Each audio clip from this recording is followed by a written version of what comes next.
Good day, everybody, or good evening, good afternoon, whatever time it is where you are. Have a nice day. Today, I'm going to do a video to prove to you that we, the American people, in 2008 experienced a Soviet Union type of presidential election. Those of you who studied the Soviet Union and the Soviet government and how it functioned, you recognize it right away. But it took the cooperation of two things, two separate entities, to actually make it happen. And our federal government had nothing to do with it. Nothing at all.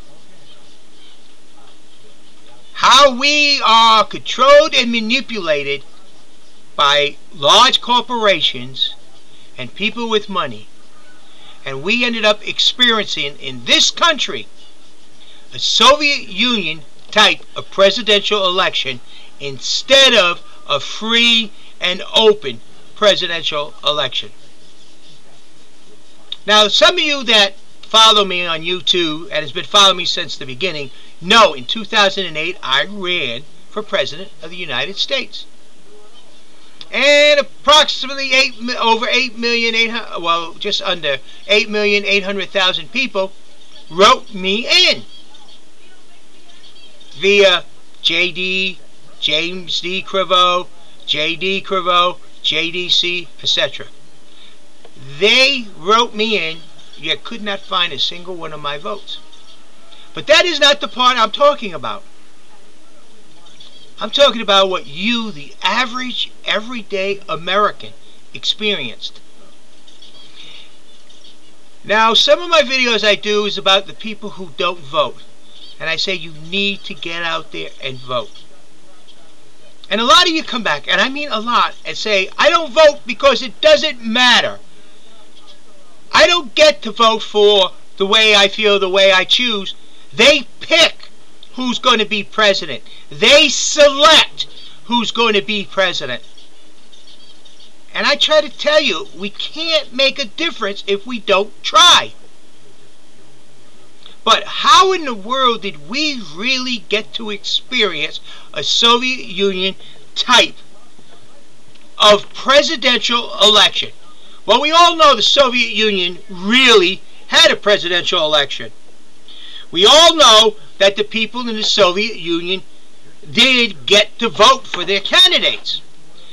But something happened here that is very near identical to what happens in the Soviet Union.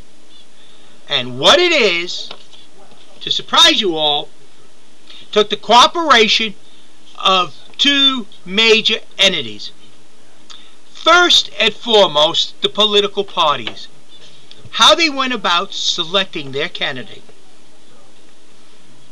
They had their votes, whichever way they did it and stuff, and they ended up with two candidates that really, in either party alone, really didn't have the majority of the candidates, the votes, but they were selected by the way their voting ran, the way they adjusted their voting, the way they ran it in each state.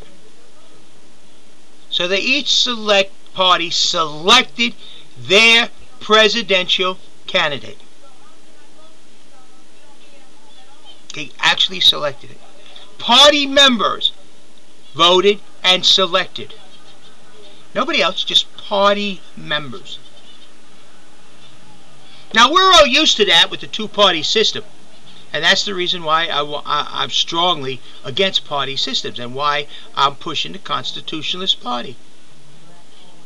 But the two parties selected their candidate. And we've been believing that that's a democracy. But something else happened in this election that made it a Soviet Union type. Our news media decided to censor the presidential candidates.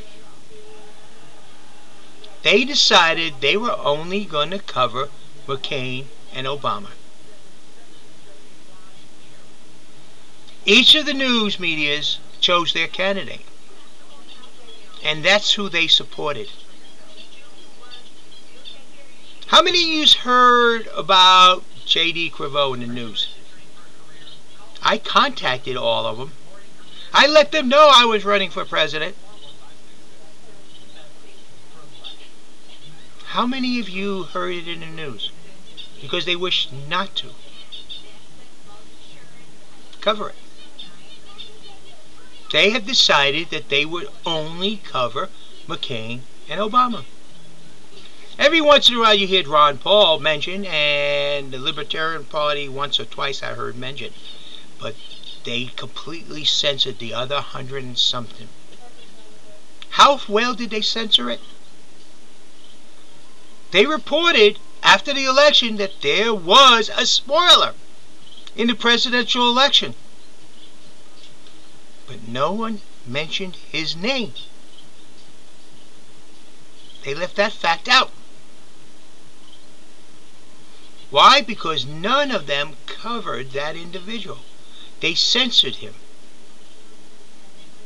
Self-censoring done by the media itself. Between the actions of the political parties and the actions of the news media, you, the American people, got to enjoy and experience a Soviet Union type of election. Not a free and open election, but a pre-selected, manipulated election to guide you so you will choose what they want. And the worst part about it is the American people are so up about freedom of speech, and the newspaper stands on it all the time, that the American people only look to the government for censorship and did not realize the news media was censoring all the news.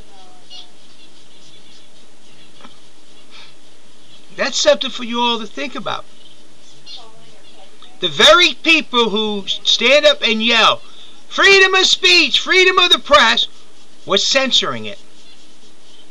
Was not covering all the information, and was deliberately not doing it,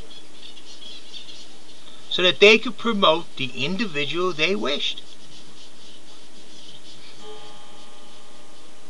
And between the combined efforts of our news media and the Republican and Democrat political party, you all out there in the United States of America got to experience a Soviet Union type of presidential election.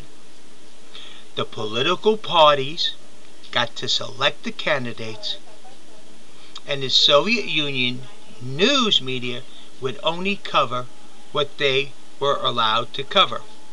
They were censored to cover just the ones the political parties had selected, and no other candidates. And the people got to vote, but they could only vote for the ones the political parties had actually selected, because that's all they knew.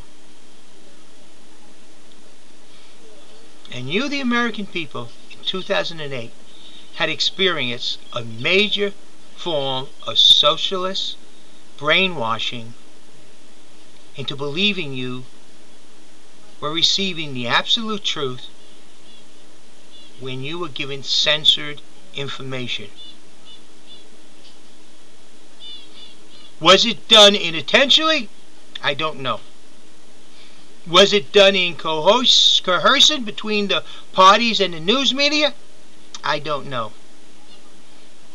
But the greatest injustice our news has ever done to this nation was done during the presidential election of 2008. And because of that injustice, our news media had caused the American people to experience something that should never have been experienced inside this country. We have our guards up against political censorship. But censorship snuck in the back door. Self-censorship is far more dangerous than political censorship. Do you think the Nazis got in power immediately? Or did they censor from the beginning, a little at a time, till they got control? And then it became political censorship. You all have to understand and be well aware there are many more forms of censorship than political, and most of them are far more dangerous than political in this country. Now, I'm not saying this was done deliberately, but I am saying the political parties picked their candidates, and the news censored the presidential election to cover only what they wished to cover, and nothing else. And because of that, you, the American people, walked away feeling like you and your voice and your vote really did not matter, because the big people, the political party heads, the selected few, get to pick the president of the United States. And I don't blame you for feeling that way. But we have to make this change. We have to try. Because without trying, how can we succeed for our country to be different than any other nation in the world and have true freedom of speech, freedom of the press, if we don't watch our backs from self-censorship? That's worse than political, because it sneaks up on you. Thank you. This is JD. Just something for you to think about. I'm not telling you to believe every word I say. You don't have to believe a single word. All you have to do is check it out. Like I said, I never ask anyone to vote for me. I say, check me out. Same thing here. Check it out. See what we actually experience. See what you experience. And go from there. Thank you. This is JD. Have a nice day.